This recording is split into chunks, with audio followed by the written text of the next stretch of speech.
Rota'a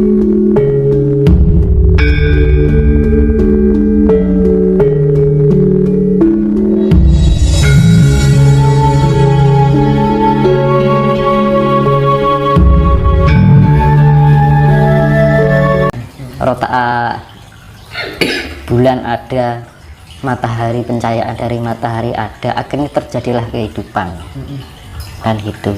Nah ini berkaitan dengan penciptaan awal mula bumi diciptakan hingga kehidupan di bumi ini dilebur. Itu sifatnya api.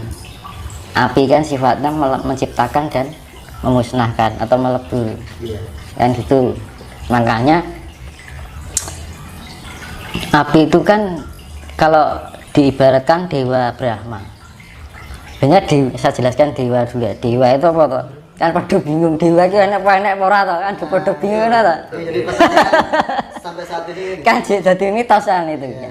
Mitos itu kenapa dinamakan mitos? Karena sesuatu yang belum ditemukan secara rasional kan. Nah, dewa itu adalah manifestasi dari sifat alam. Misalkan bulan itu bisa termanifestasi dalam bentuk sosok, yaitu ya wujudnya itu yang disebut dewa. Makanya disebut karena bulan itu sifatnya wanita Dewi Condro. Nah, ada dewa Brahma itu manifestasi dari sifat api, dan itu bisa wujud secara gaib. Yus kaya uang kan gitu. Dari sifat ini memberikan manifestasi dalam bentuk wujud kan ngono. Nah akhirnya ini disebut dewa. Gitu kan. Pada bingung dewa itu penek toh kan. Iki apa toh jane kan ngono kan bingung. Itu adalah manifestasi dari sifat alam. Nah bintang itu widodari. Beneran mau widodari ning langit ning kayangan ana widodari. Iki ya asline bintang-bintang itu lho. Lintang atau Kartika. Mula jenenge wong jenenge Kartika mesti wedok lho. Nggih. Wulan atau Candra. Wulan jenenge. Wulan kuwi mesti wedok kan. Surya mesti lanang kan gitu. Mas, berarti sejatinya kayak seperti bidadari itu manifestasi dari alam juga, tapi bisa terbentuk dalam wujud. Sifat alam itu terbentuk dalam termanifestasi dalam bentuk wujud kan gitu. Akhirnya orang menggambarkan seakan-akan seperti manusia. Nah, karena apa? Itu kepekatan sifat itu terbentuklah seperti sosok yang disebut dewa. Jadi karakternya itu sesuai dengan sifat-sifat alam yang dimiliki oleh dewa tersebut kan ngono. Ya, dewa Brahma itu kan dewa api. Nah, maunya bumi itu lah mau koyo lahar tok, bumi tok kan itu permukaannya. Nah, akhirnya datanglah embun. Embun ini mudun. Embun ini gambarannya Wisnu. Langit lah kebak embun teman. Iya. Wisnu ini kenapa dilambangkan biru? Kenapa kira-kira? Ini langit, gambarannya langit. Iya toh. Langit itu kan iso dadi ketok buri kan mergo nek kumpulan dari embun-embun itu. Lah api yang bulat-bulat itu dengan turunnya embun sisi kan adem loh. Akhirnya jadi lemah. Terus akhirnya terkumpul terus nanti berjuta-juta tahun. Soalnya 1 tahun zaman dahulu itu sama juga 1000 tahunnya sekarang kan ngono. Kumpul jadi banyu jadi segoro kan ngono. Akhirnya tukul hewan, tukul tanduran. Pertama kayak jamur gitu. Akhirnya nanti tukul ada mawa menungso kan gitu. Nah, perjalanannya seperti itu. Jadi kan pada bingung. Dan suatu ketika di akhir zaman nanti itu yang meleburkan adalah api juga. Kan sifatnya Siwa yang meleburkan. Kan dewa Siwa itu kan dewa pelebur. Mula di pewayangan itu diceritakan senjatane Batara Guru ya Siwa itu kan. Senjatane guntur angin, guntur geni. Badai. Guntur lah badai Mas. guntur angin, guntur geni. Lah, kiamat terakhir nanti terjadinya karena badai matahari, Mas. Api yang terbawa oleh angin seperti badai. Suriat entek, Mas. Itu kiamat terakhir akan terjadi seperti itu. Makanya di wayang sudah dijelaskan adalah Siwa itu menghukum titah yang salah atau titah yang berani, dia mengeluarkan jurusnya yang namanya guntur angin guntur geni. Itu badai. Sebenarnya bumi ini tak suka kuwi, Mas. Badai. Iya, nek basa Jawa ini guntur angin guntur geni. Mula sifatnya Siwa itu ada dua, pelebur dan penyempurna. Makanya dalam kisah wayang itu yang bisa menaikkan ke surga adalah, yang bisa menyempurnakan titah adalah Siwa itu tadi. Tapi jika dia juga bisa meleburkan, mulai diarani nggon wayang itu kan kawah condro di muka, dilebokke ning neraka. Tuh. Nah, sempurna itu apa, Mas? Itu bisa rohnya, kalau moksa itu sudah hanya roh tapi rogo.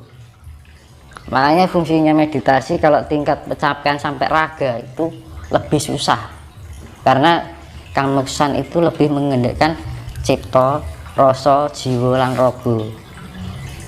Dan itu. Jadi kalau kita sudah mencapai tingkat kesempurnaan raga, ini luar biasa, Mas. Karena rogo ini kanggonan reget, kanggonan sifat angkara murka. Dan itu.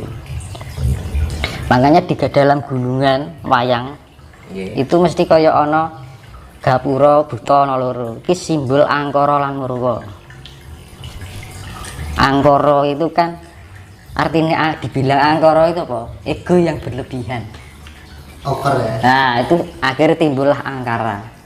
Sifat keakuan, merasa benar, merasa pintar.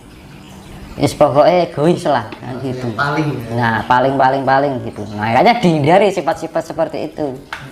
Terus buta siji nih, murka. Murka itu apa tuh jane? Nafsu yang berlebihan. Akhirnya timbullah kemurkaan. Rumangsa duweni serakah, seneng ngrusui wong liya. Nah, itu murka. Kan gitu. Apakah ini nafsu itu memang apa ya? Apakah nafsu itu selalu buruk atau gimana kalau menurut Mas Tinus itu? Nah, ini saya jelaskan. Kalau kita bicara soal nafsu loh ya. Itu berkaitannya dengan sedulur papat kalima pancer. Jadi di dalam wayang itu diceritakan Puntadewa itu pancere. Kalau di gunungan itu merpati putih. Iya. Ya kan? Nah, ini gunungan kan ada 5 hewan, ular, macan, monyet, sama banteng. Iya. Itu 4 sifat buruk yang ada dalam raga kita. Lah sifatnya saka gawan saka darah iki lho, Mas. Iya, iya. Banyu abang iki lho, kuwi nggawa sifat 4 karakter dunia, keduniawian. Nah, ngono lho. Sifat atau nafsu? Sifat. Itu nafsu ya? Ya sifat, gambaran sifat alamiah yang ada dalam raga. Makanya enak raga iki kudu disempurnake, sing iso nyempurnake apa sukma. Murah pengen iso dadi nemoni sukma kudu goleki guru sejati, apa jati dirine dhewe. Nek ora iso ketemu jati dirine dhewe, kita nggak akan bisa menemukan namanya sejatinya hidup. Itu dari penjabaran dari nafsu tadi ya. Nah, nafsu makanya kan dibilang pancer ini tengah loh, Mas. Orang yang pinggir, orang yang ngarep, orang yang buri, orang yang isor, orang yang dhuwur, nah yang tengah. Berarti sifatnya penyeimbang. Penyeimbang. Kabeh nek kekakean ora apik, nek kekurangan ya ora apik, ya. Ego, kita kalau kelebihan dadine angkara, egois. Iya, iya. Eneke wah ora apik lah ngene. Nek kekurangan ego, eneke wonge lemah, eneke mung tidak. Jadi diambil sisi tengahnya adalah kebijaksanaan. Berarti intinya nafsu itu juga penting, tapi dengan Nah, yang kalau berimbang. nafsu kelebihan akhirnya jadi angkara murka. Apa murka ya? Murka lah, kemurkaan. Punya keinginan nggak terus menungso kan nek mung kurang terus goleki anuan gitu loh. Nek mung kurang. Nek kekurangan sifat nafsu kok urip orang di pengarep-arep orang di tujuan hidup kan gitu. Jadi jupuk tengahe sifat asih temune kan ngono teman. Terus untuk menjadikan nafsu itu bisa balance atau seimbang itu seperti apa mas? Apa namanya? Lah itu kan makanya kan fungsinya spiritual kan ning ngono to Mas. Kita mencari Relax ya. ketenangan, kedamaian. Ketika kita sudah menemukan itu kita akan balance. Kita seimbang, lebih bisa mengontrol diri. Jadi kita meningkatkan tingkat kesadaran. Dhewe nek arep nglakoni salah ki kaya sadar, oh iya aku ki kleru ya. Nah, itu yang namanya sadar. Berarti Mawas diri. berarti pada dasarnya semua orang itu punya kesadaran, baik itu dilakukan secara sengaja dan tidak sengaja, kesadaran itu berarti ada Mas. Jadi kesadaran itu untuk memahami bawah sadar. Jadi adewe kadang-kadang lakoni sesuatu kesalahan yang di bawah sadar kita. Adewe ra krasa nek ade nglakoni salah lagi lho. Nah untuk tujuan spiritual kita biar bisa memahami itu dari ketidaktahuan itu menjadi tahu. Karena makanya kan wong Jawa itu kan ngajarke kita belajar dari ketidaktahuan. Akhirnya jadi ngerti. Ya. Nah, itu yang namanya kesadaran.